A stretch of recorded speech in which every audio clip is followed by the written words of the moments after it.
Hi guys. So I'm 38 weeks pregnant, and um, there was a lot to talk about this week. My husband and I did our birthing classes. We had it done by a doula. It was actually pretty cool because there was only one other couple with us, so it was really personal. Um, so we did that on Sunday for 4 hours, and then we did it on Tuesday for 2 hours. Um, Learned a lot of positions that you could get in to ease your pain, things that my husband can do to help, things that I can do to help, kind of work through the pain that is all involved in labor.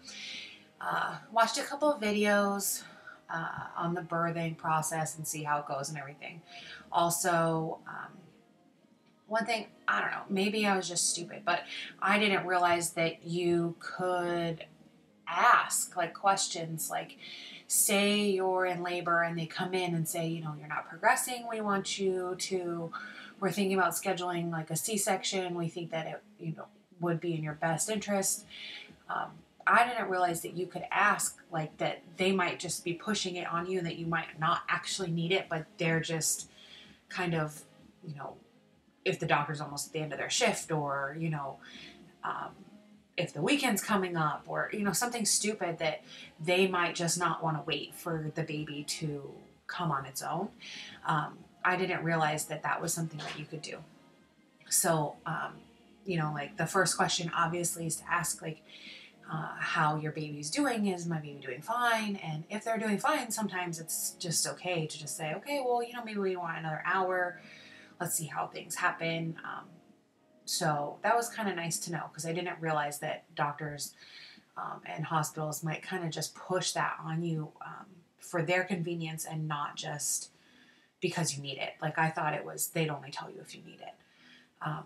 So along those lines, we had a doctor's appointment this week and had an ultrasound, and turns out the baby is currently breached. So what that means is the head is up instead of down. You want the head to be down when it's time to deliver the baby, so it can come head first. But since the baby's head is up, it is apparently a lot harder to have the baby turn later in pregnancy. And since I'm 38 weeks, I'm almost there. So a lot of times, statistically, the babies don't turn on their own. So I went to the doctor after the ultrasound, and we went over everything. She checked. She said the head is kind of up, and the feet are kind of like on the side. So instead of the baby being this way and the head being down here, it's kind of like this, and the feet are over here. So it's kind of actually in a C shape. So it's not directly breached, and it's not exactly transverse, which is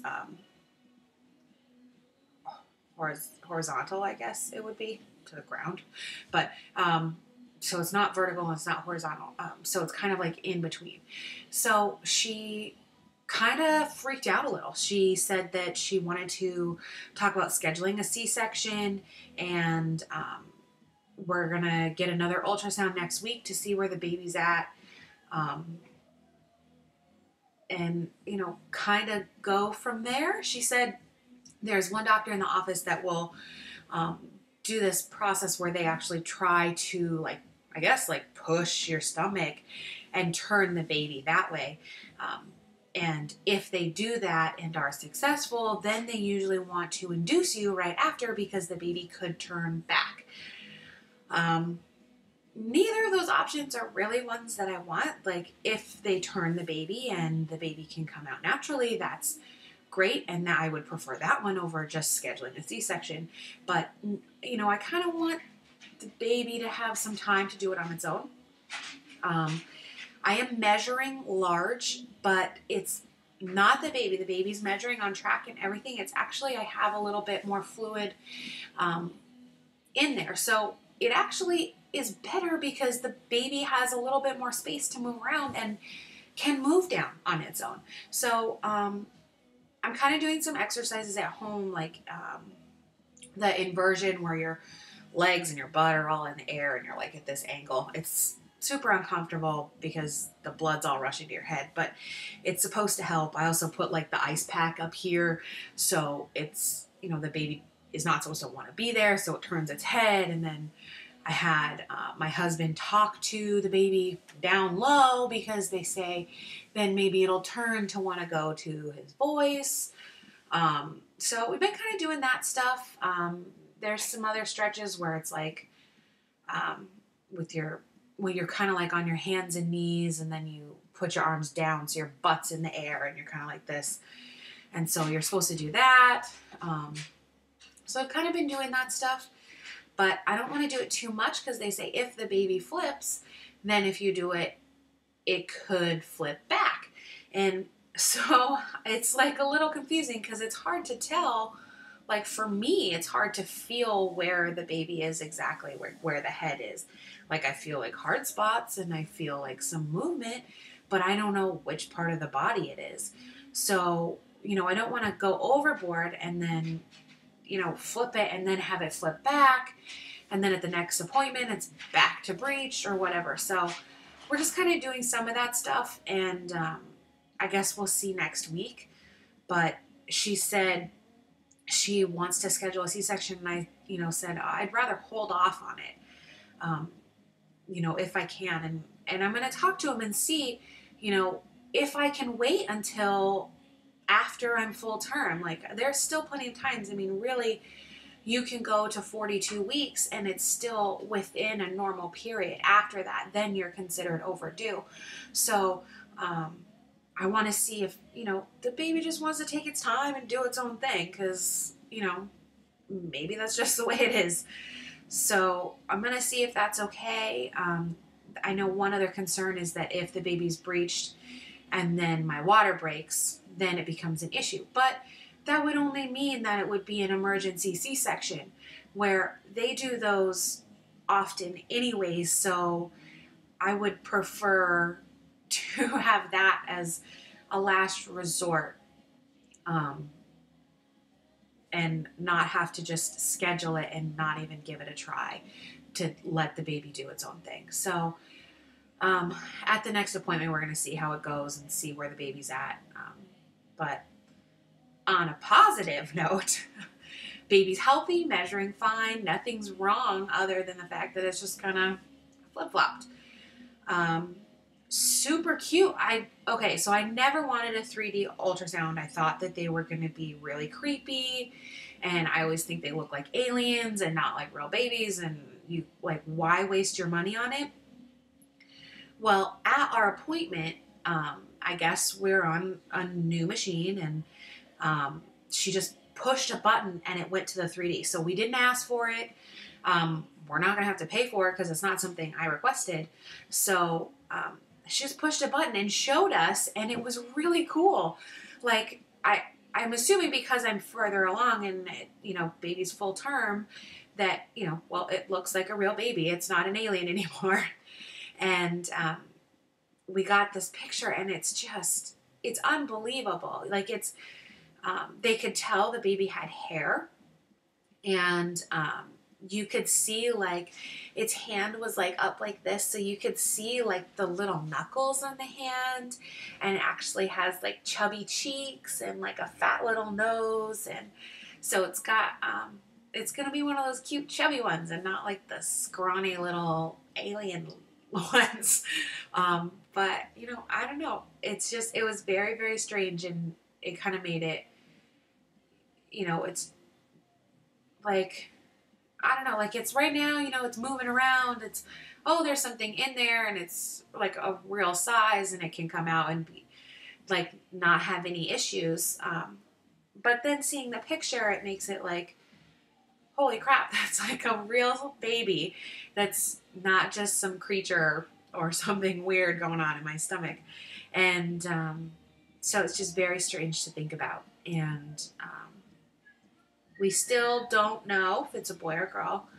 And I always freak out the tech because I'm always like, don't tell me. I don't want any slips. And so she's like, no, it's good. Like, even if you saw it's in a position where you wouldn't be able to tell the sex. But My sister got to come with us, and she saw like the heart, like you can see it beating and like the different chambers and stuff of the heart. So that was really cool for her to be able to experience it too. And you know, seeing its hands and its lips, like you could see lips, and it's just like the detail was just very, very strange. So there was that. As far as like how I've been feeling really good. I have, you know, I'm swollen. That's just part of where I'm at in the pregnancy, you know. All my blood pressure is fine. All my tests are fine. So it's really just that part of pregnancy where you get kind of swollen. And I have had back pain. You know, I think it's just the size of the baby and how big my stomach is. It's just to that point where I'm almost there. So, other than that, I've been really good. Like I'm obviously feeling a lot better. I had that cold and it's gone away. If you get a cold, like my friend told me to do this. You put Vicks on your feet and then put socks over and you sleep with them. Oh my God, I feel so much better right away. Like the next day, I felt 20 times better. So I did that and now I'm feeling a lot better. I'm still like kind of like a little bit stuffy, and it's just, you know, your immune system's down from being pregnant. So it'll take a little bit longer, but as far as feeling it, I'm totally fine. And so I'm feeling really good, and I've definitely started nesting. I have that urge to kind of organize everything, get everything in order. The baby's bag is packed. Yesterday, my husband and I went to Babies R Us, and we picked out a coming home outfit. We picked one that's boy and one that's girl. So in my baby bag video, I will show you. I just have to find the camera, so I don't have to use my computer, obviously. But I'll find the camera and I'll do my baby bag video, and then I'll do my hospital video or hospital bag video. My pre-admission paperwork is done and submitted to the hospital. So really, if I went into labor right now, that's it. Like I'm fine and everything's ready.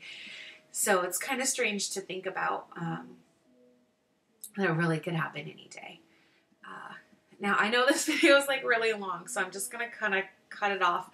And because I didn't have like a ton of symptoms. I just had like a lot going on with this whole breech situation, and hopefully everything will turn and I don't have to worry about the surgery. But you know, as long as baby's healthy and baby's fine, we'll deal with it as it comes. So I will show you my belly, and then I will get to trying to film the other videos, because I also need to do a nursery tour for you guys, because my husband finished the room and it's super cute. So without further ado, here's my belly. All right, nice and large. It's kind of hard to see with all the stripes and everything, but there it is. Super big. And my nice classy pants. And then all those beautiful stretch marks. So my belly button is out. It has popped. It has popped and has been popped and is staying popped. So here's all those stretch marks you can see. But using the coconut oil has faded them, so they're not as dark, which is really nice. They don't itch anymore. Then my skin's super soft, so I do feel a lot better. As you can see, I have one stretch mark that kind of has gone in a line from where my belly button piercing was, and it kind of just goes up. So I guess I can't say I still have time, but I never got that linea nigra, but I do have a stretch mark that goes in the line. So there it is. Nice gigantic belly, and it has dropped down, so I have a lot more down here, but I'm feeling really good. Besides being awkward, like getting up and having all that, I've been really good. So I guess that's it, and I will see you in my next video. If you have any questions, always feel free to post them. Oh, I never said my weight. As far as weight gain, I am now up to, I have gained 30 pounds from the beginning of pregnancy. So in the beginning, I weighed 225. I had lost about 12 pounds, and then I gained that back, and then I have gained 30 pounds since. So I am 255, and I have actually been that, like, right around that same weight for a while. So I've been doing really good, and my doctor hasn't said anything because I'm not gaining anything crazy, and it's really just all baby and all belly. So hopefully it will be easy to lose after the baby comes out. But, you know, we'll do videos on that and keep updated on that as well. But as far as that, I'm done with this video, and I will get working on those other ones for you guys. Until next time.